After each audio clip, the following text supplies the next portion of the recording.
So we're here with Natalie Bergin, the president and founder of Trace the Lace, an organization that is advocating to stop laced drugs in Ottawa. First, can you tell me about what motivated you to start this organization? Absolutely. My 21-year-old son, William Bernard, passed away in April 2022 from laced Xanax. It wasn't fentanyl, it was fluoromazolam, which is 20 times stronger than Valium and doesn't respond to Narcan. So I was shocked that we're not going after to find out where the drugs came from.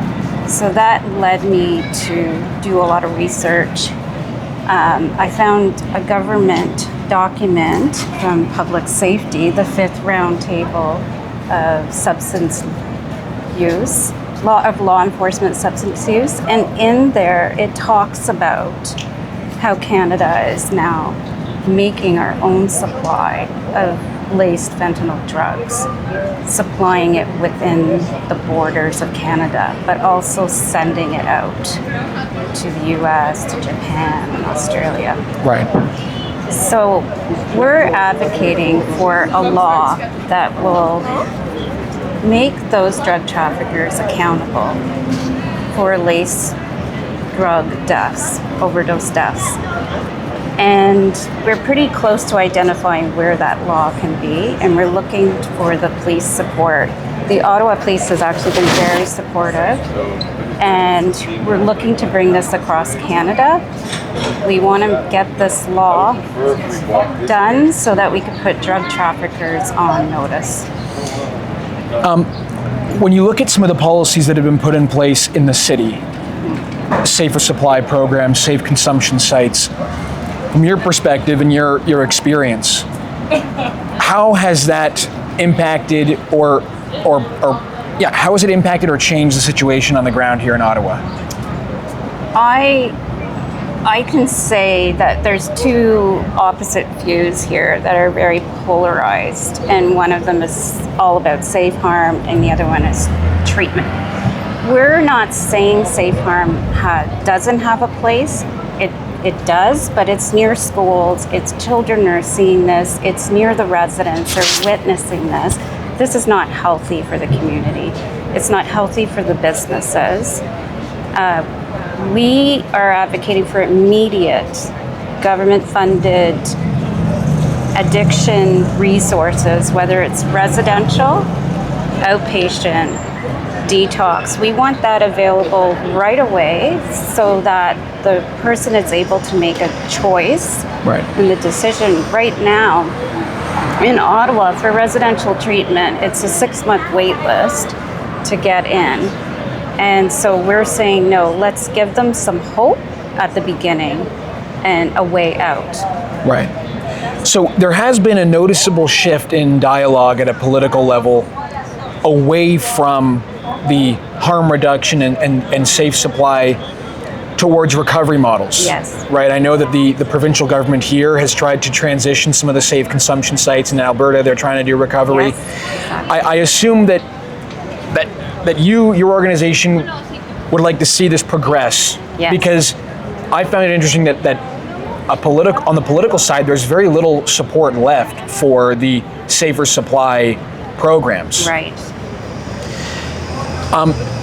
When people look at the situation, right, with addictions and the mental health broadly speaking, what are some of the misconceptions that people have about people who are addicted to drugs and the programs that are being put in place? Because it is polarizing. It is. So what I've found is that, and the reason I went public was to share my story.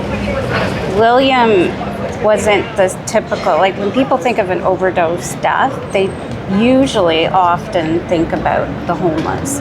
And I'm here at Trace the Lace to say, no, this is happening in our backyards. Literally, parents are waking up and finding their kids dead.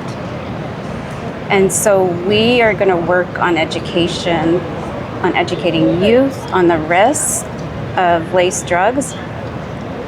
Most people make mistakes when they're young. They think they're invincible. But now there's just no room. There's no room to make a mistake. And so we want to get across Canada, create some provincial chapters. We just got our charitable status, very excited, and we're going to do a lot of great work with peer support for parents and loved ones who have lost family, friends to lace drug overdoses, education, help with funeral costs. Right. Brain injury is another one we don't talk about, and I want to really bring that forward. Are most of the drugs that people are taking in Ottawa laced drugs, from what you can tell? Like, what are the drugs that people are taking exactly? Well, I know fentanyl is really on the radar, but there's been xylazine. William's drug, fluoromazolam, at the time he was the only victim. I don't understand it. What happened? I will never stop fighting and looking for those answers because I want those people held accountable. But we are seeing a growth in the strength of the drugs. And we know that drug traffickers are trafficking a toxic drug supply. They know it. We know it. So why aren't they charged with murder? Right. Or manslaughter? Right. And you were telling me before we began recording about how there are documented cases of drug dealers and traffickers that loiter around shelters. Yes. And around these safer supply sites. Like, to me, that is an issue and a story that is underreported. It is, and I'm hoping to work with the police to sort of safeguard what I found in my research and my experience as a mental health social worker is that these drug traffickers are going to the vulnerable, they're attacking the vulnerable people, and they're going to places where they're trying to get help. Have you seen political support for your organization and your cause? Has there been some buy-in from politicians at either a local, provincial, or federal level? We did. We had the Conservative MP in the PN helping us. I think I've reached out to the Liberals. I haven't received any support other than my former MP, which was Chadna Ari. There's no real drive that I find that politicians are ready to look at this. I'm telling every family, every parent, that we need to get together, we need to be strong, and we need to tell the government that we want more done. Drug traffickers are getting, if they go to jail, they get released. And then an overdose death happens. How is that happening? Is the situation getting any better or any worse in Ottawa over the past year, you would say? I'm not sure. I'm not too sure about that. I think there has been an increase. What I've seen is an increase in youth deaths, youth overdose deaths since the pandemic. And I find more young people are using drugs now than ever before.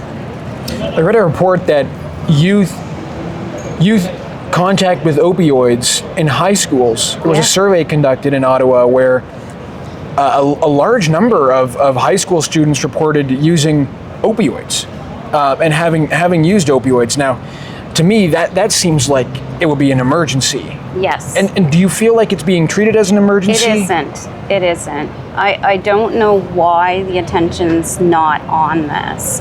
I think we have an obligation, the politicians have an obligation to make it right for Canadians.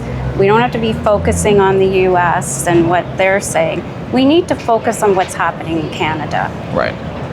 This is actually a lost generation. These are young people, smart. William was finishing up his aviation management course at Algonquin, straight A's, had his pilot's license, but stopped flying because he had generalized anxiety. I think he turned to Xanax as a quick fix. Now, and that's another thing, we need to treat, addictions needs to be treated with mental health together. Right. And all the social determinants of health that go with it, like housing, education, job search.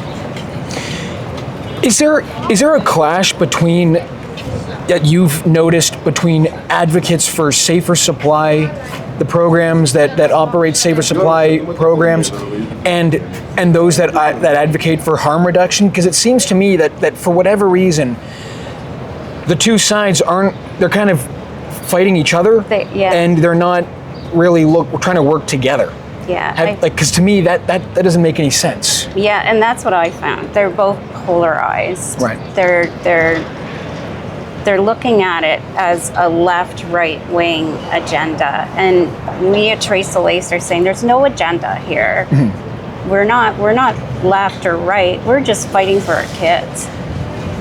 No parent should have to find their kid dead in their bed. Right. Is there a message that you want Canadians to know about the work that you're doing and about William, and anything else that you want to say to people watching? Yeah, I want to tell parents that we all need to stand together, but not only parents. I want to focus on all friends, loved ones who have lost people to lace drug overdoses. Let's join together. Let's fight this. Let's make it right. Let's respect their memories of our lost ones, and let's prevent more unnecessary deaths. These are tragic deaths. They don't have to happen, and it's time that we do something about it.